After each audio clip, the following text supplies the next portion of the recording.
Hi, welcome to another Audio Tips from a Pro. I'm Neil Kesterson. I've been a professional audio engineer for 40 years, and I've learned a thing or two. I'd like to pass on some of my knowledge to you so that your soundtracks can shine. In this video, we're going to talk about the law, the stereo pan law, that is.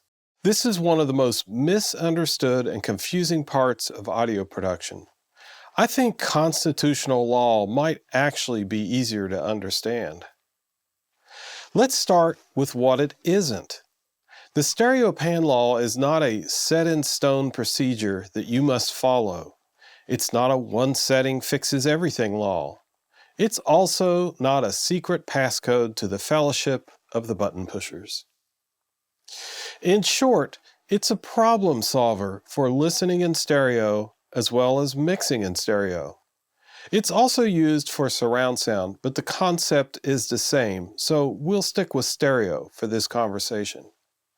Using a pan law while building a stereo mix has a very useful function: to compensate for increased levels of center channel material. But wait, I thought stereo was 2 channels. Where did this third center channel come from? When listening to a stereo mix through speakers, not headphones, that's another beast to talk about later, audio material that is in both channels equally, like the vocals, appears to come out of an invisible speaker right between the left and right speakers. This is appropriately called the phantom channel. If you've never heard of this or experienced it, position yourself in front of 2 stereo speakers, each at about a 60-degree angle to your ears. Each speaker and you should be in an equidistant triangle from each other. I should note that some audiophiles prefer the speakers a little closer, about 20% of the distance between the speakers. Play various pieces of music and listen to the lead vocals, instrument solos, and bass. They should sound like they're right in the middle. I was fooled by your smile when I met you. Move a little to one side and the phantom channel almost goes away, favoring whichever speaker you're nearest to. Before long, I was under your mercy, pushing and pulling me out of line. Now, move back to the center and concentrate on just the parts in the side channels. The instruments may be spread out between left and right, but enough side sounds will emanate from each speaker. It's hard to leave a memory behind. You're long gone heartbreak.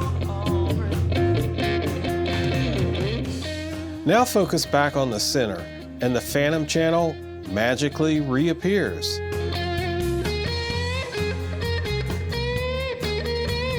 As they say, mileage may vary, so the room you're in, the speakers you use, and your position will affect how much phantom center you experience. This isn't an exact science, it's just experiential. This phenomenon favors a single listener situated in the sweet spot. This is why even the earliest movies in surround dedicated a center channel to dialogue so that everyone in the theater heard the dialogue clearly, instead of just a few listeners in the middle seats. Hearing the phantom center channel is still a cool experience though, and if you're frugal like me, it can feel like you got 3 speakers for the price of 2. So how does the pan law figure into this phantom channel? It doesn't unless 1, your mix may be heard in mono, and 2, you pan or move a sound from side to side in the mix. First, let's tackle the mono scenario. Anything like vocals, kick drum, bass, and so on that are in mono can build up in the center of a stereo mix. This isn't a problem if you only listen in stereo, but if you ever hear it in mono, those sounds that were in the center are now about 3 dB louder, making the sounds that were in the sides sound softer. When might our stereo mix be heard in mono? When it's played on a PA system, at a kiosk, on the internet, on a radio station, on a smartphone, and so on. We actually experience more sounds in mono than you realize. Our stereo experience is usually confined to a listening or watching space, our vehicles, or on headphones. Pan law can help tame those center sounds when heard in mono, and I'm talking about summed mono, that is, both left and right panned up dead center equally. By enabling one of its settings, like -3 dB, -4.5 dBd, etc., the pan law reduces and controls levels in the phantom middle of mono signals common to each speaker. Another way to understand this is to imagine we're making a stereo fruit salad. Each piece of fruit represents an element, like piano, guitar, or voice. We'll start with a pear and an apple. Each one is a stand-in for a channel or speaker. Next, let's add an orange. We want to taste or hear an equal balance between all three fruits, pear in the left, apple in the right, and the orange in the phantom center. But because any audio that sounds like it's in the phantom center is actually in each channel at an equal volume, our stereo fruit salad tastes or sounds like this. The orange dominates our concoction. If I separate the fruit's channels and listen to each by itself, the orange is in each one. I think what we really want is to cut our orange in half so that each fruit or element sounds equal. We naturally do this in the mix. That is, we reduce the vocals in the middle to balance out the stereo mix. But it doesn't solve the issue when we start summing channels into mono. We still have the problem of two oranges in the mix. Luckily, we can compensate by choosing the right pan law setting for the final mix. This is what turns two oranges into one, by splitting one orange in half for stereo and combining each half into one while summing to mono. Now let's move on to panning a sound from one side to another. Imagine a movie soundtrack that has a fly buzzing around from channel to channel. When it's panned from hard left to hard right, it flies right through the center. Without the pan law, it would be much louder in the phantom center because it's really coming from both speakers equally. Two equal signals summed are twice as loud. That's measured as 3 dB louder, by the way. Therefore, it's twice as loud in the center than on the sides. By using the pan law, it keeps the fly even in all channels, left, phantom center, and right. Let's quickly look over the settings of pan law. Your DAW might call this pan rule, pan depth, or something similar. It can usually be found in the project settings dialog box. Most have the options of 0 dB, -3 dB, -4.5 dB, -6 dB, and equal power. Each of these, other than 0 dB, reduce what is mixed equally in the left and right channels, like center pan vocals, by the amount of dB reduction you've selected. Of course, 0 dB setting is none or off. Now, here's one very important note. You must set your pan law before you start to mix and set final levels. If you invoke a new pan law setting late in the mix, you'll upset the entire balance. Which setting to use? It's really just a matter of taste. If there is any remote possibility that your mix will be heard in mono, then I would suggest trial and error. If you know it will be never in mono, then just ignore this setting altogether. But in my experience, you can't really control how your mixes will be played back by all listeners. Here's how to test it. Build a quick mix with pan law set to 0 dB, off. Mix stereo material with mono, like vocal, really tight so the vocals are just heard above the other instruments. Now set your monitor to mono. This can be done in your software or on your playback mixer. Make sure it is summed mono and not just one speaker channel. There's an abandoned old church near the county line. Granddaddy used to go there back. If you've done this right, then your vocal track should have just jumped out a little bit above the instruments. It was a hot summer night, so the story goes. And you're also hearing everything in that phantom center channel. Granddaddy caught the preacher in a Mary's bed. He pulled out his gun and shot that preacher dead. There's times you wanna... What just happened? When we sum two channels of equal audio, in this case the center pan vocals, the apparent increase in volume is about 3 dB. 3 dB, by the way, is the difference between two sounds at different levels that humans perceive as twice as loud. 1 dB is what humans perceive as the slightest change in sound level. The instruments in your mono sum have stayed at the same level, but they may sound quieter. This is another perceptual experience because the vocals are louder, therefore making the instruments sound softer when in fact they are unchanged. How do we fix this if it bothers us? Lay down the law. Start with a pan law of minus 3 dB. Going back out to listening in stereo, your vocals have now dropped slightly in volume. You may be okay with this, or you may want to lift them slightly in your mix. By switching back and forth on your monitors from stereo to mono, you can find a happy balance between your mix in stereo and mono. The minus 3 dB setting would have fixed our lonely fly problem and evened out the flyby. Experiment with the other pan law settings and find what sounds right. Always make your stereo mix the preferred version, with the mono version acceptable. It's a give and take setting. Give the stereo priority while the mono takes a small sacrifice. The pan law has another use when listening, and that's when you're panning a sound from one side to another in your mix, like the fly. When it crosses the center channel, it risks becoming about 3 dB louder than the side channels.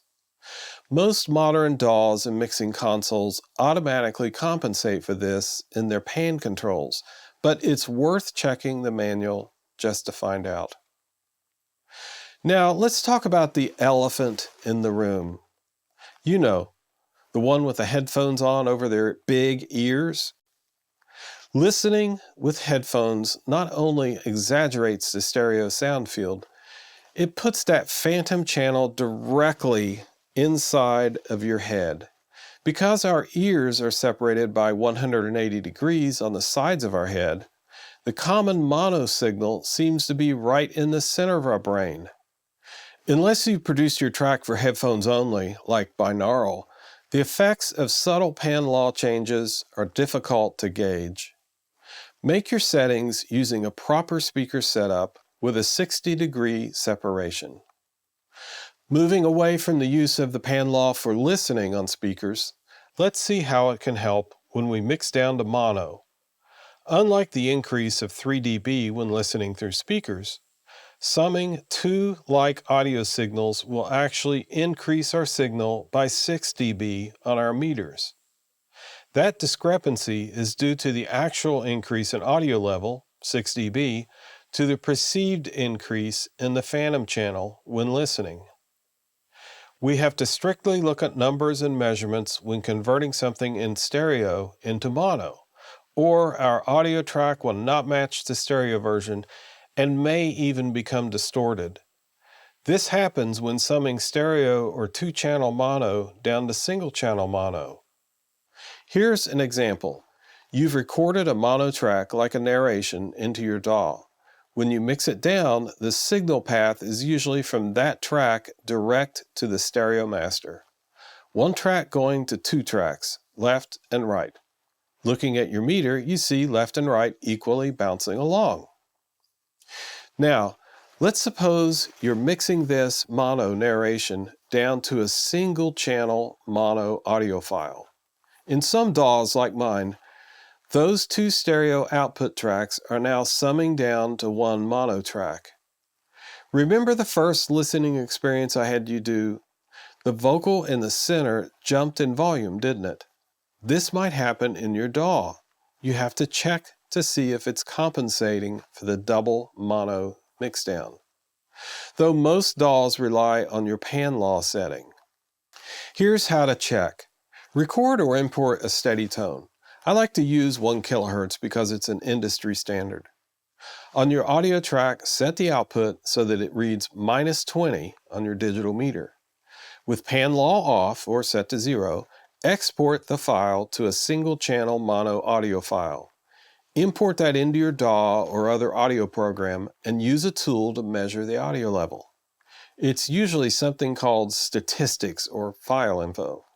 If it's not -20 dB, then you have a problem. It's probably significantly louder than -20 dB. There's that buildup of the common mono sound we talked about earlier. There are at least 2 ways to solve this. One is to employ your pan law at -3 dB and rerun the experiment. Keep trying different settings until you nail -20 dB. If you can't, there is some internal compensation going on that you'll have to work around. That's where the second way comes in. Most DAWs let you create a mono master output and send your mix to that instead of the stereo output. Do this and you should be magic. If not, create a separate mono output alongside your stereo one and use your sends feature on your stereo output track.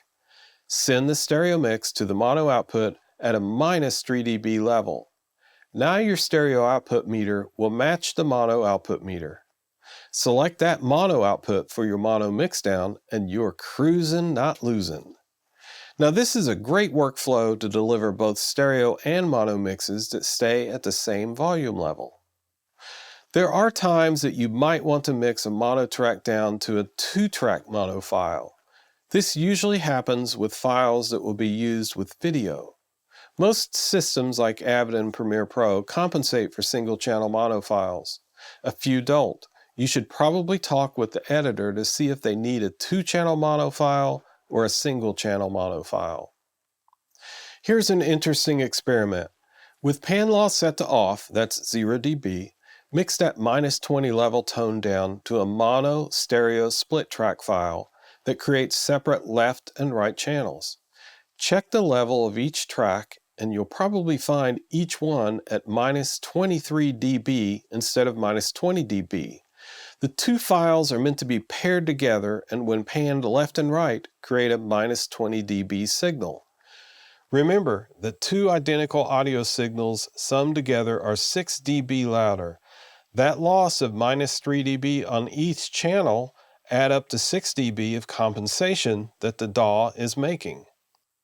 The split track files created in this experiment, along with 2-track mono combined into stereo files, are similar to delivering for surround mixes, audio CDs, streaming programs, broadcast, and so on.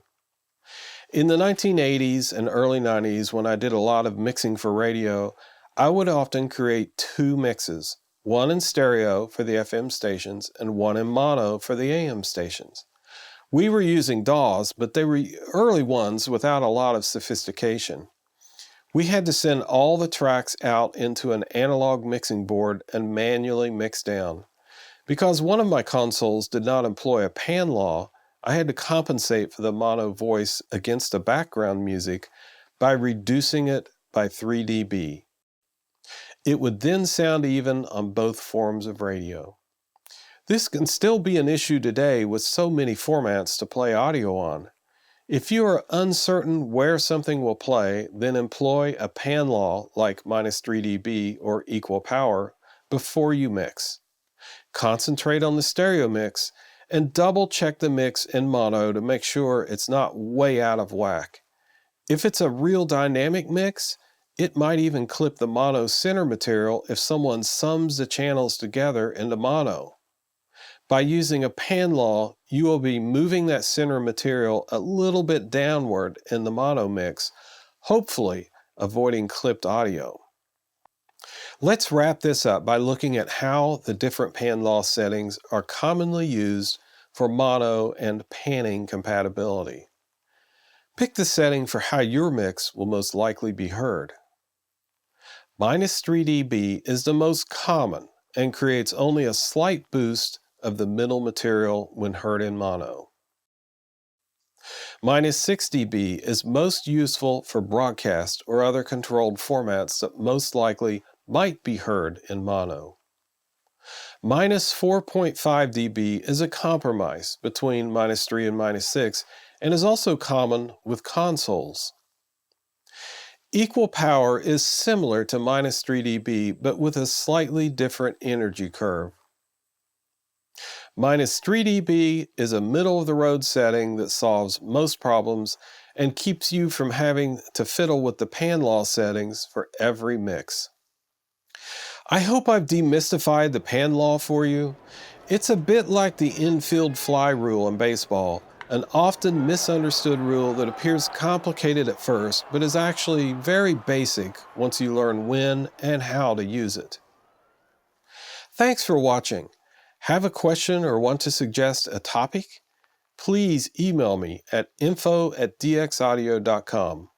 I'm the owner of Dynamics Productions in Lexington, Kentucky. Visit my studio website at dxaudio.com. I wrote a book called Push the Right Buttons, a practical guide to becoming and succeeding as an audio engineer and producer.